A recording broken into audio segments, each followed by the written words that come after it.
இந்துக்கள்னா இந்த நாட்டில் பிள்ளையார் வைக்கிறதுக்கும் தடை, புள்ளை பெற்றுக்கிறதுக்கும் தடை.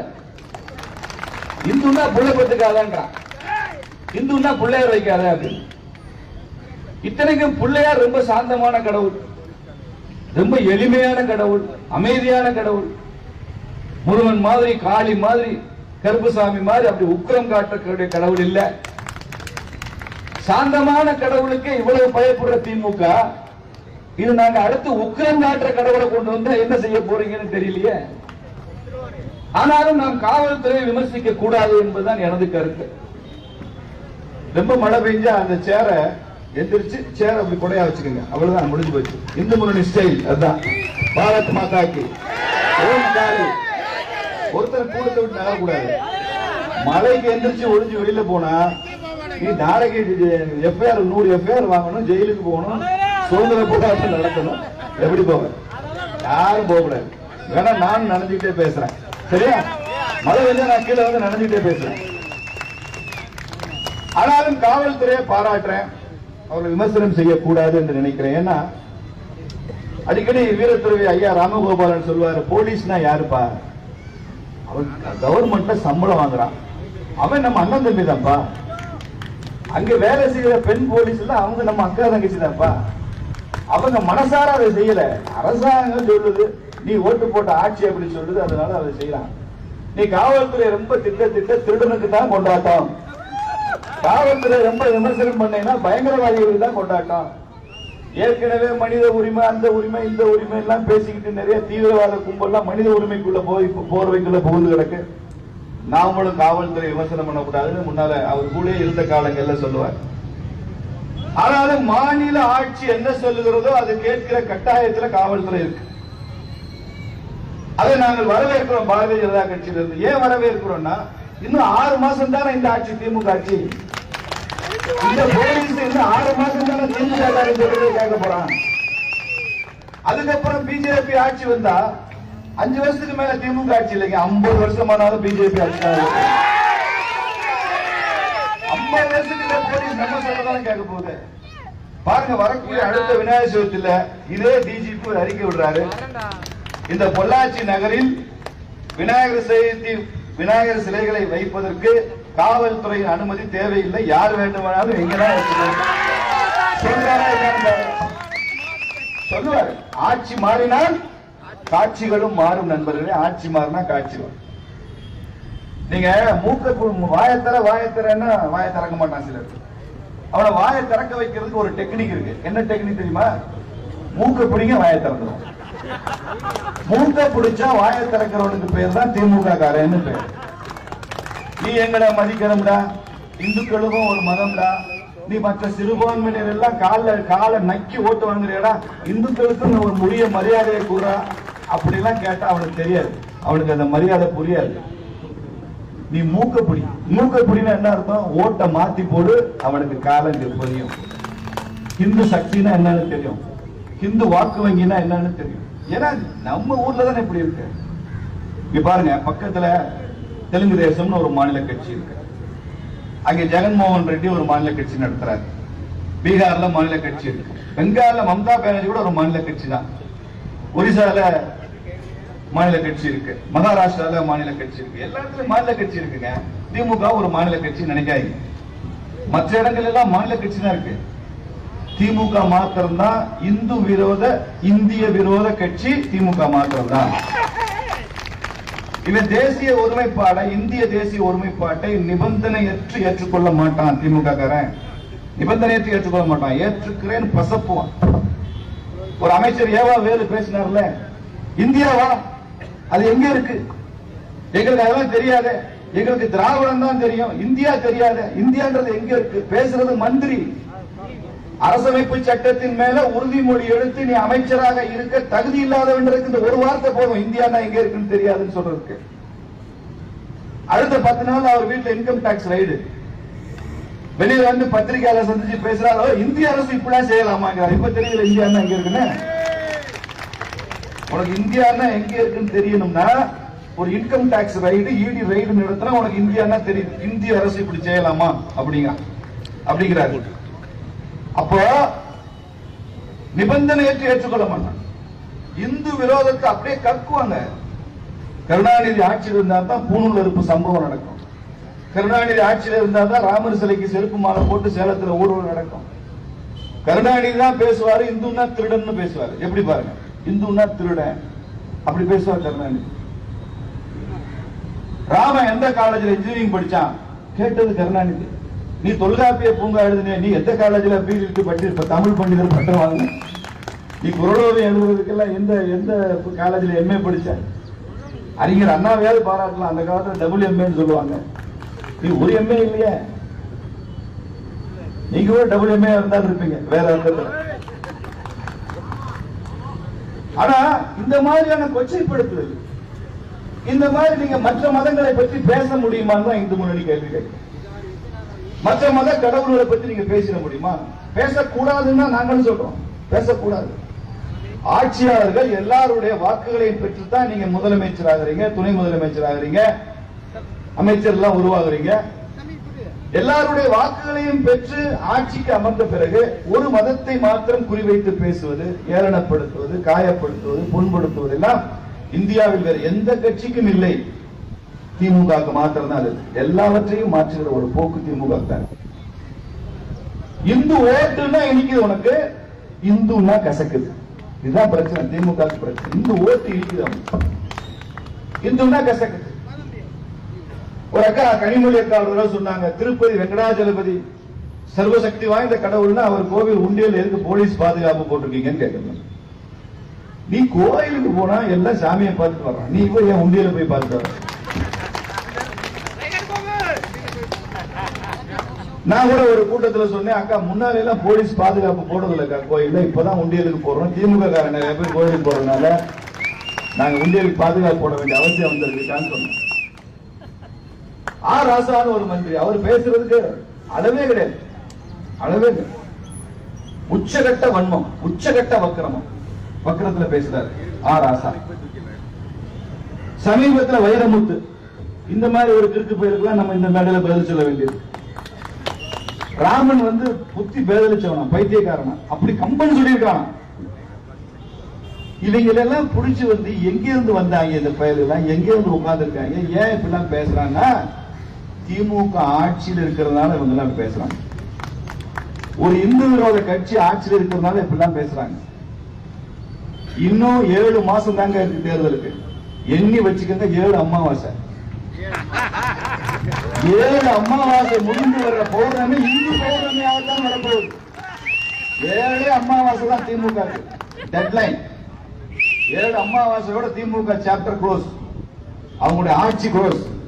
அடுத்து வரக்கூடிய ஆட்சி தேசபக்தி உள்ள ஒரு ஆட்சி தான் வரப்போகிறது. பாரதிய ஜனதா கட்சியின் ஆதரவு பெற்ற ஆட்சி தான் அடுத்த ஆட்சி வரப்போகிறது. இந்து சக்திகளுக்கெல்லாம் தமிழ்நாட்டில் மிகப்பெரிய உற்சாகம் கிளம்ப போகிறது. பயங்கரவாதிகளுக்கெல்லாம் மிகப்பெரிய நடுக்கம் வர ஆரம்பித்திருக்கிறது. இப்ப இருந்து நடுக்க வர ஆரம்பிச்சது. 7 அமாவாசைக்கு அப்புறம் வரப்போற பௌர்ணமி நம்ம பௌர்ணமியாக வரப்போகிறது. இதை செய்துதான் தீர்வோம். எங்க போய் சொல்றது இதெல்லாம்? கோபாலி அடிக்கடி சொல்லுவாரு, பெரும்பான்மை சிறுபான்மை எல்லாம் சரிதான். நீங்க ஜனநாயகம் ரொம்ப வளர்ந்த நாடுகள்ல, ரொம்ப முற்றி போன நாடுகள், ஜனநாயகமே வளராத நாடுகள், இப்படி ரெண்டா பிரிச்சுக்கணும். ஜனநாயகம் அதிகம் இல்லாத நாடுகள்ல பெரும்பான்மைக்கு தான் எல்லா உரிமை, பெரும்பான்மை மக்கள் தான் எல்லா சலுகை, பெரும்பான்மைக்கு தான் முக்கியத்துவம். இப்படிதான் நிறைய நாடு இருக்கு. நீங்க பாகிஸ்தான் போனீங்கன்னா இங்க முஸ்லீம்களுக்கு தான் முன்னுரிமை, முஸ்லீம் நாடு அது, முஸ்லீம்களுக்கு தான் எல்லாம். நீங்க இலங்கைக்கு போனீங்கன்னா சிங்களனுக்கு தான் எல்லாம், பேரினவாதம்னு பேரு. சிங்களன் பேரினவாதம் பேசுறதுனாலதான் தமிழன் பிரிவினைவாதம் பேச வேண்டிய கட்டாயம் வந்துச்சு. சிங்கள மொழி கட்டாயம், தமிழனுக்கு 2ஆம் குடிமகன்கிற அந்த அந்தஸ்து தான். இப்படி பிரச்சனை, மெஜாரிட்டிக்கு முக்கியத்துவம். ஆனால் ஜனநாயகம் முதிர்ச்சி அடைந்த பல நாடுகள் இருக்கு. அமெரிக்கா மாதிரி நாடுகள் இருக்கு, இங்கிலாந்து மாதிரி நாடுகள் இருக்கு, பிரான்ஸ் மாதிரி நாடுகள் இருக்குல்ல.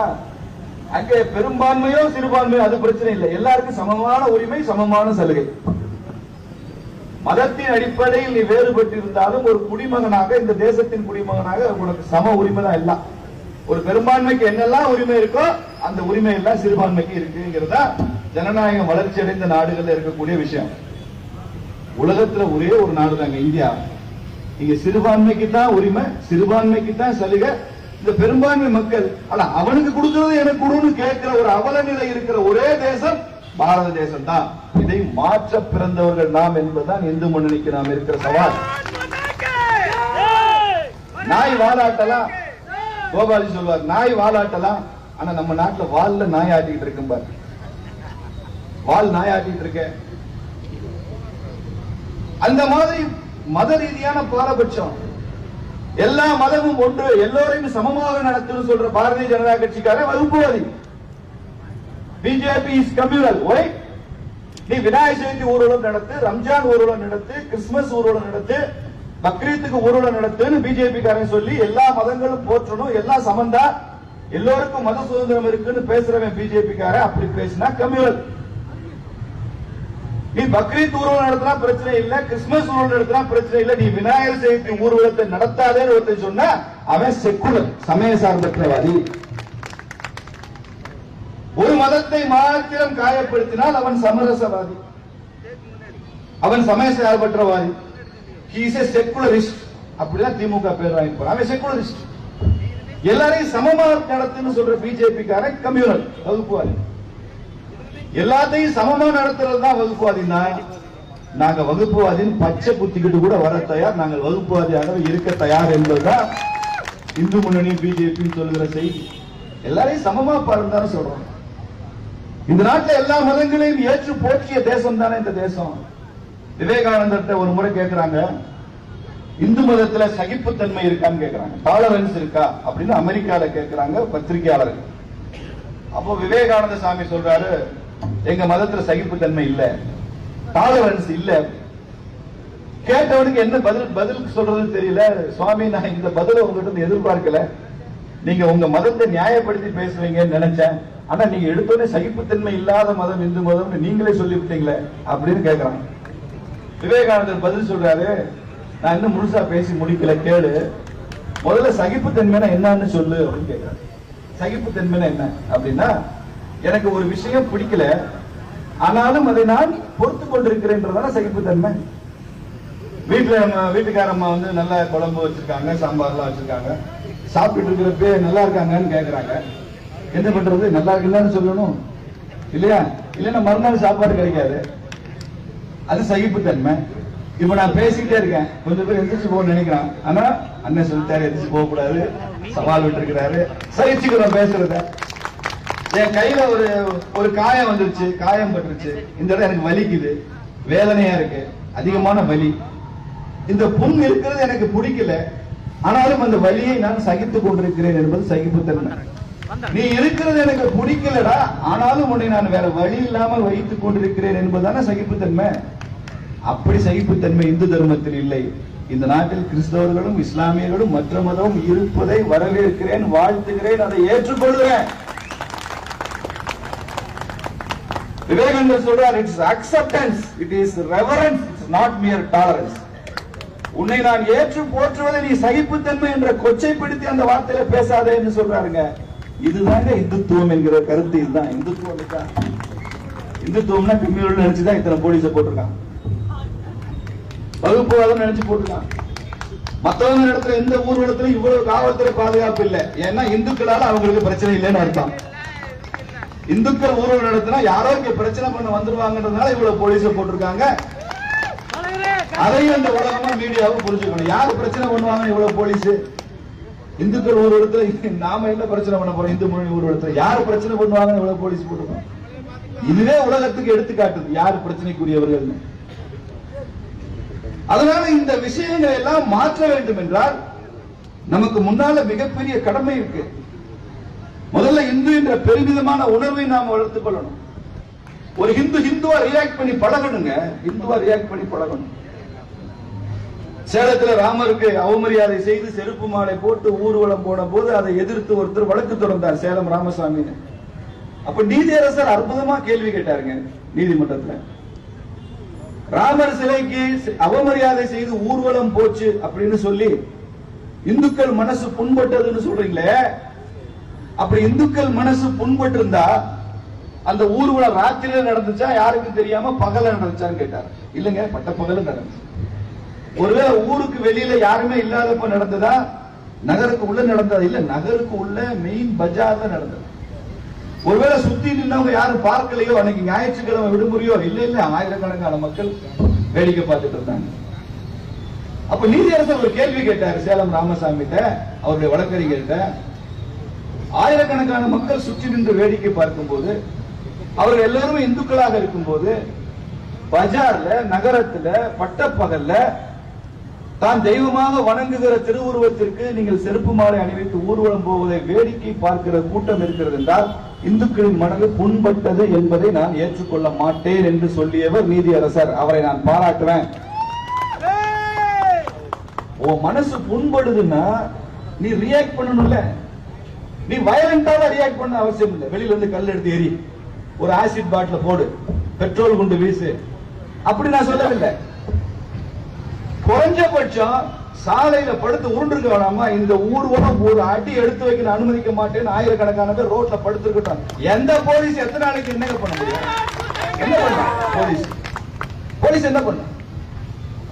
முதல் நாளே இப்படி ஊர்வலம் நடக்க போகிறது தெரிந்து சேலம் நகரத்தினுடைய அத்தனை காவல் நிலையங்களில் இப்படி ஒரு ஊர்வலம் நடந்தா நான் தீக்குளிச்சு செத்து போயிருவேன், நீதிமன்றத்தில் வழக்கு தொடுப்பேன், என் மனம் காயப்படுவதை நான் அனுமதிக்க மாட்டேன். என்னமா சொல்ல?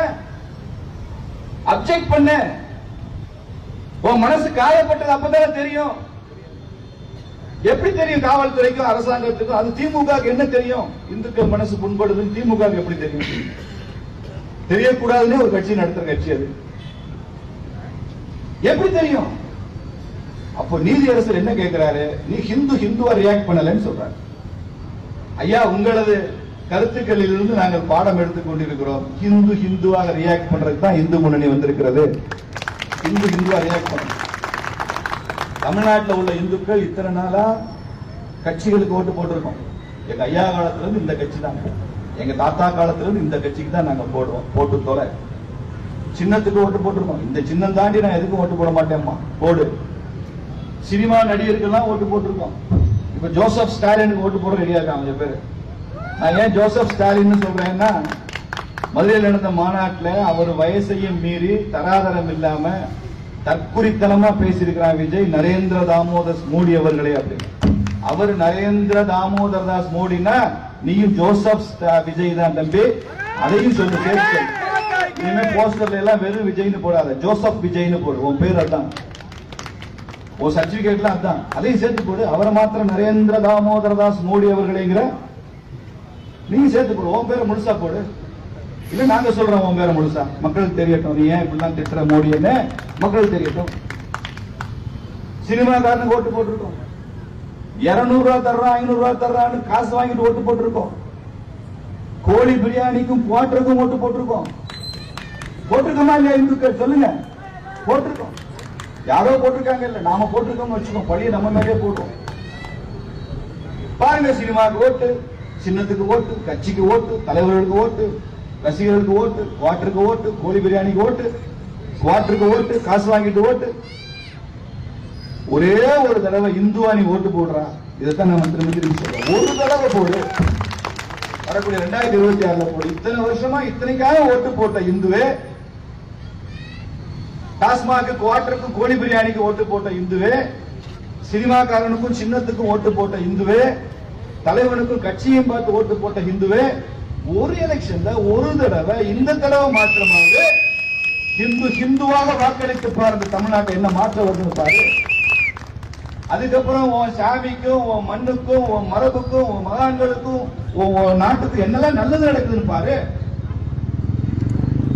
என்ன உச்சத்துல தமிழ்நாடு மேல ஏறுது பாரு.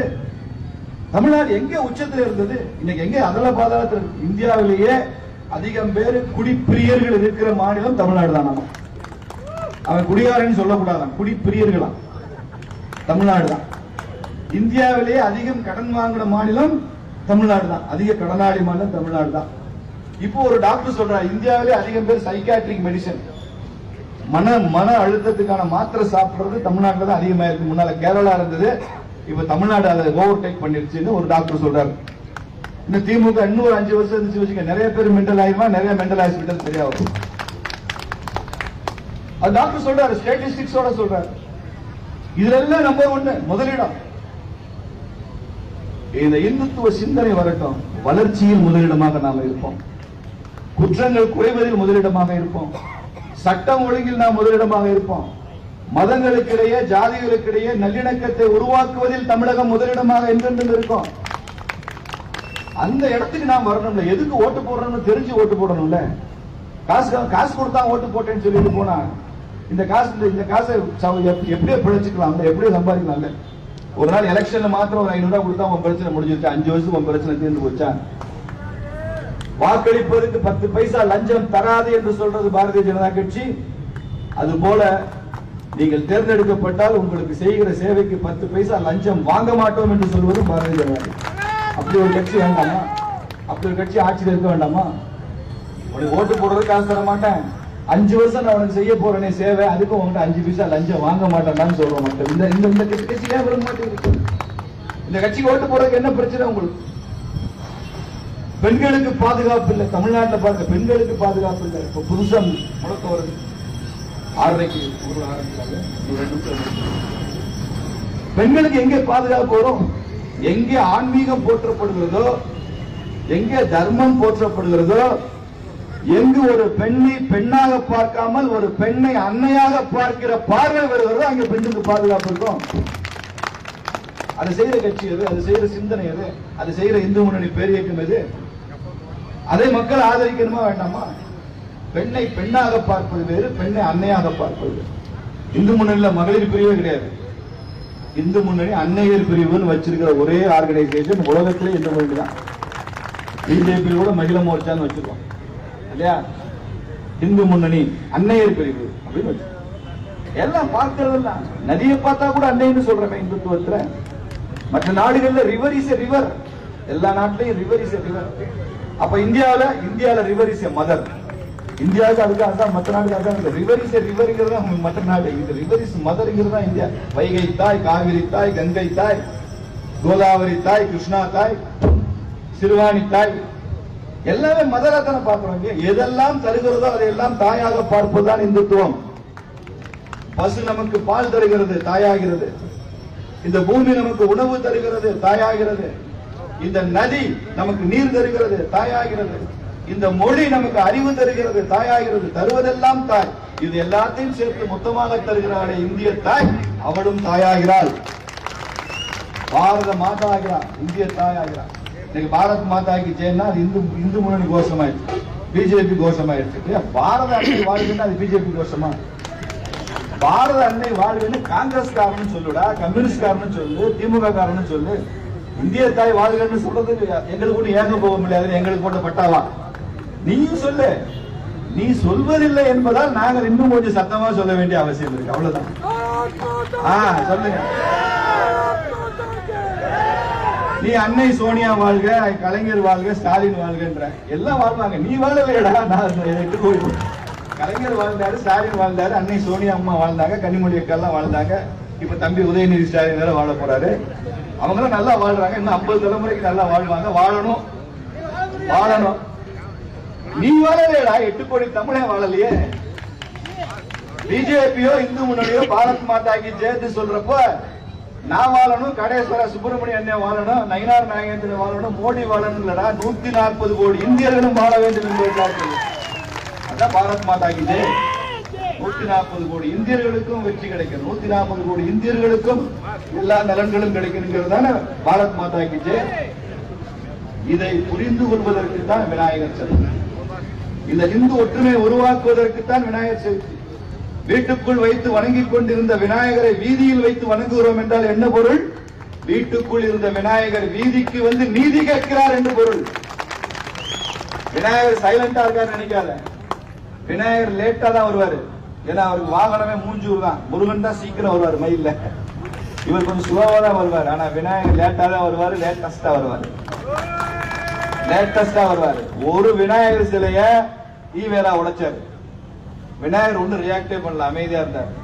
ஏன் விநாயகர் ரியாக்டே பண்ணலன்னா, இன்னைக்கு 1 லட்சம் விநாயகர் தமிழ்நாட்டில் தமிழ்நாடு கூட போலீஸ் ஒரு விநாயகரை உடைச்சதுக்கு பழி வாங்குறது விநாயகர். 1 லட்சம் விநாயகர் கூட திமுக அரசு அனுமதி கொடு. காவல்துறை பந்தோபஸ்து கூட விநாயகர் ஊர்வலம் நடத்துறோம். இவ்வளவு இந்துக்கள் எழுச்சி அது உருவாக்கி இருக்கு. இது செய்வோம்ல. காரணம் என்ன? நீ விநாயகர் உடைச்சதுனால. ராமர் கோயிலுக்கு ராமர் சிலைக்கு நீ மாலை போட்டதுனால இன்னைக்கு இந்தியாவிலேயே ராமர் ஆலயம் அயோத்தியில் அமைவதற்கு அதிகமாக நன்கொடை கொடுத்தது தமிழ்நாடு. மோடி அரசாங்கம் ராமர் ஆலயம் பார்க்க அயோத்திக்கு சிறப்பு ரயில்கள் விட்ட போது அதிக எண்ணிக்கையில் அயோத்தி சென்று தரிசனம் செய்து வந்தவர்கள் தமிழர்கள். இது ராமர் சாமி மண்ணுடா, ராமசாமி மண் இல்ல, ராமசாமி மண். என்னென்னமோ மண்ணு, அந்த மண்ணு இந்த மண்ணு, நீயே மண்ணு. அதனால இந்த உண்மை நமக்கு தெரியணுங்க. அந்த இந்து எழுச்சி நமக்கு வரணும். அரசியல் இன்னைக்கு ஒரு நாளைக்கு போகும். பல பேர் கேட்பாங்க, என்ன இந்து முன்னணி மேடையில போய் நீங்க பேசுறீங்க அப்படின்னு. நான் இன்னைக்கு தானே பிஜேபி, இன்னும் எத்தனை நாளை கட்சியில இருப்பேன், எத்தனை நாளை கட்சி என்னை வச்சுக்கிறோம். அடுத்த தலைமுறை தம்பி சந்திரசேகர் மாதிரி பீச்சா வந்து அண்ணன் நீங்க கொஞ்சம் ரிட்டையர்ட் ஆயிருங்கன்றோம். இந்த கட்சியில பதவி 3 வருஷம் 6 வருஷம் அவ்வளவுதான். என்ன சந்திர அவர் எண்ணிட்டே இருப்பார், எனக்கு எத்தனை நாள் டைம் இருக்கணும், இவர் எத்தனை நாள் பதவியில் இருப்பாரு. தம்பி வந்து எண்ணிக்கையில உட்கார்ந்து இருப்பான், அண்ணன் ஒரு டைம் முடிஞ்சிச்சுன்னு அடுத்த டைம் நீங்க மாறணும்னு அப்படின்னு சொல்லுவான். கட்சி அவ்வளவுதான். நான் பிறக்கும் போதும் இந்து, வாழும் போதும் இந்து, வாழ்ந்து மடியும் போதும் இந்த அடையாளத்தை எங்கிட்ட எடுக்க முடியாதுல்ல. நான் இந்துவா பிறந்தேன், ஒரு இந்து அப்பனுக்கும் ஆத்தாளுக்கும் பிறந்திருக்கிறேன். நான் அது மாத்திரமல்ல, இந்த நாட்டில் உள்ள ஒவ்வொருவரும் அவனவன் பிறந்த மதத்தில் அவன் இருக்கணும்ன்றதான் இந்து முன்னணி சொல்லுது, பிஜேபி சொல்லுது. உங்க அப்பா அம்மா முஸ்லீமா, நீ நல்ல முஸ்லீமா இருக்கு. உங்க அப்பா அம்மா கிறிஸ்தவனா, நீ நல்ல கிறிஸ்டியனா இருக்கு. நல்ல பைபிள் வாசி, சர்ச்சுக்கு போ, எல்லாம் பண்ணு. ஓ மதம் என்ன சொல்லுது அப்படின்னு. மகாத்மா காந்தி அதான் சொல்றாரு, மதமாற்றம் என்பது என்ன தெரியுமா? மனமாற்றம். எப்படி மதம் மாறணும்னு மகாத்மா காந்தி சொல்றாரு. ஒரு முஸ்லீம் நல்ல முஸ்லீமா மாறணும், குர்ஆன்லாம் படிச்சு. ஒரு கிறிஸ்தவர் பைபிள்லாம் வாசிச்சு நல்ல கிறிஸ்தவரா வந்துட்டாருன்னா அதான் மதம் மாற்றம். ஒரு ஹிந்து கிறிஸ்டியன் ஆகிறது இல்ல, ஒரு ஹிந்து முஸ்லீம் ஆகிறது இல்ல. காந்தி உச்சத்தை ஒருபடி மேல சொல்றாரு, I will not even secretly pray that a person from other faith should come to my faith. நான் வேற்று மதத்திலிருந்து ஒருவர் இந்துவாக வந்து விட வேண்டும், மதம் மாறி விட வேண்டும் என்று நான் ரகசியமாக பிரார்த்தனை கூட செய்ய மாட்டேன்னு சொன்னார். அதான் இந்துத்துவம். அவங்க மரணம் பண்ண, அவங்கவுங்க அப்பா அம்மா, அவங்கவுங்க வேர்கள், அவங்க மரபு மாண்பு இருங்க. இந்துவாக பிறப்பது தன்மானம், இந்துவாக இருப்பது தன்மானம், மதம் மாறுவது அவமானம் என்கிற உணர்வை நாம் உருவாக்கும். ஏன் மதம் மாறணும்? எல்லா சாமியும் ஒண்ணுன்னு சொன்னதுக்கு அப்புறம் ஏன் மதம் மாறணும்? எல்லாம் ஒண்ணுன்னு சொல்லியாச்சு, இப்ப எதுக்கு மதம் மாற்ற தேவை? ஒண்ணு உயர்வு ஒண்ணு தாழ்வுனா தானே மாற வேண்டிய அவசியம் இருக்கு. எனக்கு மாத்திரம் 1 மணி நேரம் அதிகாரம் இருந்தால், இந்த தேசத்தின் சர்வாதிகாரி இருந்தால், இந்த நாட்டில் நடக்கும் ஒட்டுமொத்த மத மாற்றங்களையும் நான் தடை செய்து விடுவேன் சொன்னவர் மகாத்மா காந்தி. இன்னைக்கு நம்ம கண்ணு முன்னாலே மத மாற்றம் நடக்குது, கண்ணு முன்னாலே நடக்குது. இந்த மனநிலை எல்லாம் மாறணும். இந்துக்கள் மத்தியில இன்னும் கூட மன ரீதியா அங்கங்கும் இருக்கிற தீண்டாமையை வேறும் வேரடி மண்ணும் இல்லாமல் அழித்து ஒழித்து விட வேண்டும். அன்டச்சபிலிட்டி என்ற வார்த்தைக்கு இடம் இருக்கக்கூடாது. தீண்டாமை மிகப்பெரிய பாவம், தீண்டாமை மிகப்பெரிய குற்றம், தீண்டாமை ஒரு கொடுஞ்செயல். அந்த எண்ணமே இருக்கக்கூடாது. முதல்ல அந்த எண்ணம் நமக்குள்ள வருதுன்னா அதை அடிச்சு ஒடிச்சிடணும்.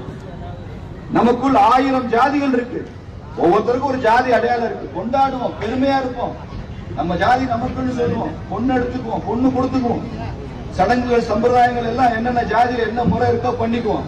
ஆனால் அத்துணையும் கடந்து, என் ஜாதி அடையாளத்தை கடந்து நான் ஹிந்துன்ற உணர்வு நமக்கு இருந்தால்தான் தேசத்தில் நாம ஜெயிக்க முடியும். அந்த உணர்வை மறுத்தக்கூடாது, எல்லாத்தையும் ஒரே நேர்கோட்டில் வைக்கணும். நான் தமிழன் 200% உண்மை, அந்த உணர்வு எனக்கு இருக்கணும். நான் இந்த ஜாதியை சார்ந்தவன், அந்த உணர்வு வச்சுக்கோ, தப்பு இல்லை. என் ஜாதி உயர்ந்ததுன்னு சொல்றதுல தப்பே கிடையாது. இன்னொரு ஜாதி குறைந்ததுன்னு சொல்றது மிகப்பெரிய பாவம் என்று சொல்றேன். என் ஜாதி எப்படி உயர்ந்தது ஒவ்வொருத்தர் நினைக்கிறானோ இந்து, அது மாதிரி இன்னொரு ஜாதியும் உயர்ந்ததுதான் நினைக்கிறவன் தான் இந்துவா இருக்க முடியும். ஜாதி துவேஷமோ பாரபட்சமோ பாராட்டக்கூடாது. தான் இந்து முன்னணி சொல்கிற செய்தி, விநாயகர் சொல்கிற செய்தி. ஜாதி, மொழி, மதம் எதுவானாலும் தேசம் வரைக்கும் ஒரே நேர்கோட்டில் வைத்து பார்ப்பதுதான் பிஜேபி, இந்து முன்னணி பெரிய. எல்லாத்தையும் ஒரே தேசம், இது எல்லாமே தேசத்திற்கு அர்ப்பணம். இந்த விநாயகரே தேசபக்தி விநாயகர் தான். இந்த ஹிந்து பக்தியை நாம் ஹிந்து சக்தியாக மாற்ற வேண்டும். அது 2026 சட்டமன்ற தேர்தலில் அது வெளிப்பட வேண்டும். உங்களுக்கே தெரியும் யாருக்கெல்லாம் ஓட்டு போடுறது, யாருக்கு ஓட்டு போடணுங்கிறத விட யாருக்கு போடக்கூடாதுன்னு தெரிஞ்சாதான் நம்ம இந்துவாக இருக்க முடியும். அதற்கு விநாயகர் நமக்கு நல்வழி காட்டுவார். இந்த திமுக அரசாங்கத்திற்கு கூட விநாயகர் நல்ல புத்தியை கொடுக்க வேண்டும் என்று பிரார்த்தனை செய்து கொண்டு ஓம் காளி, ஓம் காளி, ஓம் காளி, ஓம் ஓம் காளி, ஓம் ஓம் காளி, ஓம் ஓம் காளி, பாரத் மாதா கி, பாரத் மாதா கி, பாரத் மாதா கி.